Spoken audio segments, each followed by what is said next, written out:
Good evening from Europe. Good morning, good afternoon, wherever you are, guys. Piotr here. This is Light Forex Global YouTube channel. Second part of the US cash session. Europe is already closed. We are awaiting Fed minutes, meaning that report from the last FOMC. Well, let's start with the indices. Then we are going to switch to the FX market. Incredible histories are going on. We got very good final manufacturing PMI from US 49.8. Even better, ISM manufacturing PMI 52.6. Earlier preparation for non-farm payrolls, we got a little bit weaker ADP, 2,300,069. Expectations were closer to 3 million, right? But who cares? Yesterday, fantastic data when it comes to the consumer confidence, 98.1. Everything is fine, guys. It's even better than what we've seen pre-coronavirus case. So nothing to be worried about. Of course, if you haven't heard in my voice a little bit of the irony, then be careful. Anyway, we cannot discuss with the market, and here Nasdaq, based on the daily chart, is trying to push prices even higher, right? So looks like the stops after the most recent high are gonna be targeted, maybe even today or tomorrow, and levels close to 10,380, 10,500. Why not? Could be in place.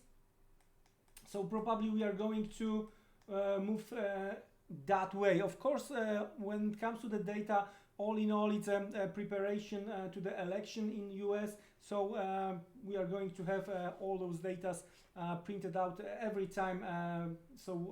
Well, I'm not gonna be surprised if we are going to see fantastic non-farm payrolls tomorrow, but that's gonna be separate recordings when it comes to the non-farm payrolls tomorrow. So the Nasdaq doing very well. So for now, beginning of the month, new flow from the pension funds.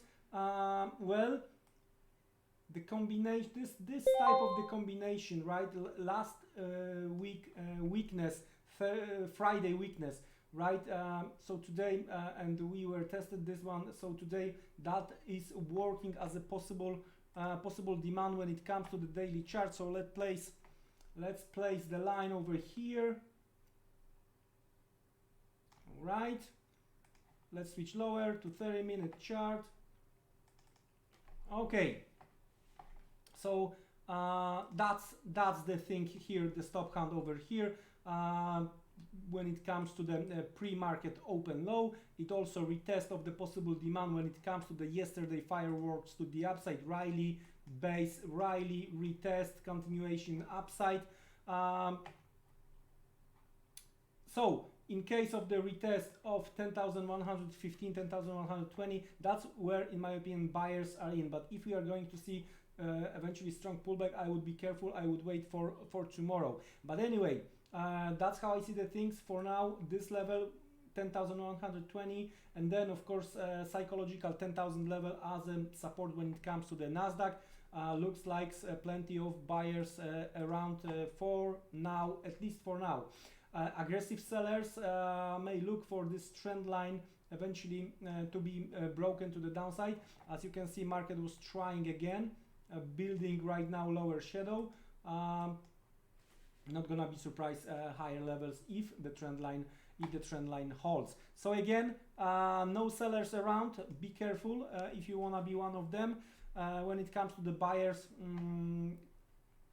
for now, 10,120 and 10,000 as a possible support. Let's have a look what we have when it comes to the S&P 500. 3,120. Here we have some space when it comes to the all-time high compared to Nasdaq. So, well, we might say that it's weaker compared to the Nasdaq when it comes to the S&P. There is untouched stops when it comes to this 3,245.55 we were discussing quite few times. As we quite didn't get there, right? There was some missing point over there. Of course, we have to remember that it's an earnings season just around the corner, and the estimates expectations, thanks to COVID, are low. So any bit could provide, the spike to the upside. So overall, when it comes to the S&P, I still think that this 3,245.55 might be touched, but I think that, and we discussed, this is the range for now, 3,200 and 3,200 points range.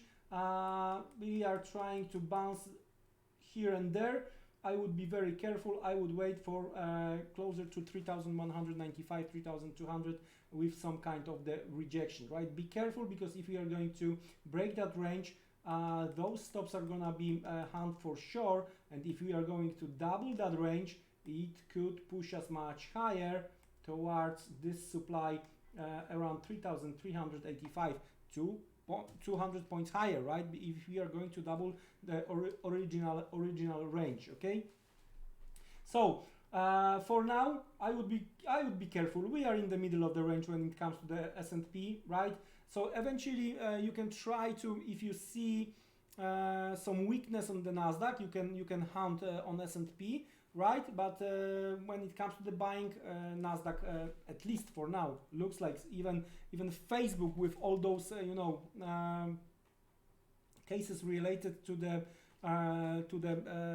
advertisement on the Facebook, all those companies lately saying that they are at least stopping for now social media advertising. We will see. We will see how it's going to play out at some point. I don't know, within the next 2 years, maybe 5 years, right? At some point, someone is going to turn off the light. But anyway, we have to follow what we have on the chart. So those two, Nasdaq strong buying dips, S&P. If you see some weakness on the Nasdaq, it could be that you might use this as an opportunity to scalp S&P to the downside eventually. All right, so that's when it comes to the indices. Now let's have a look what we have when it comes to the FX.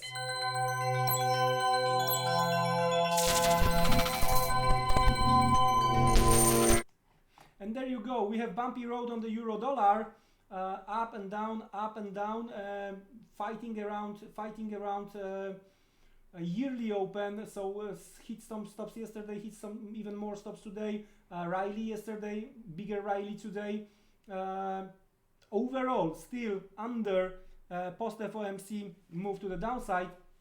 So in that case, medium term dollar is still, I wouldn't say doing well, but the bulls on the dollar got the chance to push USD even further.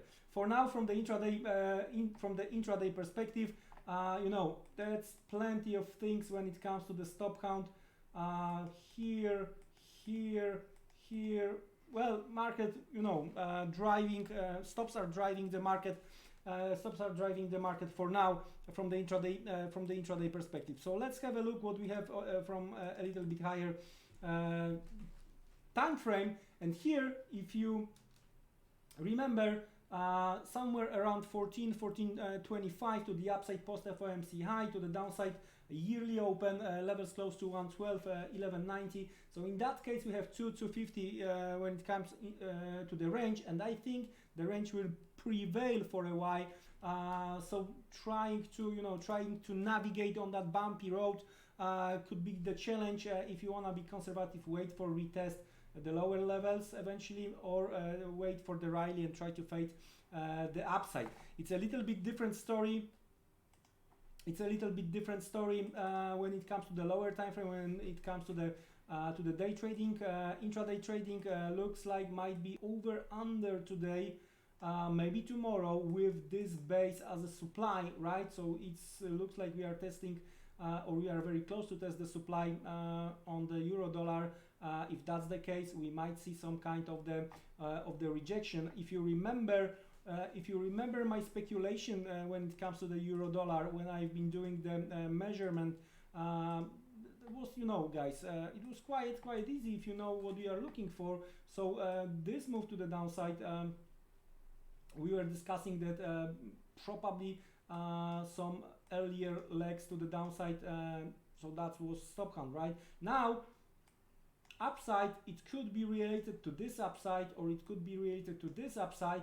We will see where we are going to end that one. Don't forget, guys, and it's clearly visible on euro dollar lately, that if we have moved to the one side, it's gonna to be end at least temporary with the stop count. Look at all those upper and lower shadows when it comes to the euro dollar. Very challenging, and I've been trying to trade euro strength, but I choose wrong horse, right? I've been trading via euro pound, and that's how it looks. Nothing good here for now. Pound, we discussed this, it's reacting to the risk on, risk off. Looks like trying to behave as commodity currencies, for example, right? When risk is on, pound is higher; when risk is off, pound is lower. So pound is higher versus euro, and of course pound is higher versus USD. Now versus USD,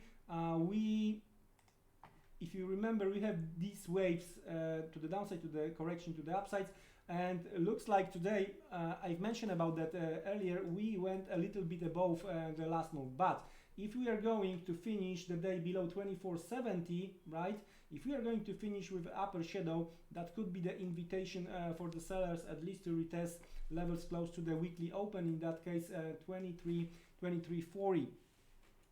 But for now, I would be very careful with the pound, trying to chase anything here. So if upper shadow, I'm going to look for selling opportunity, but the buyers are also around.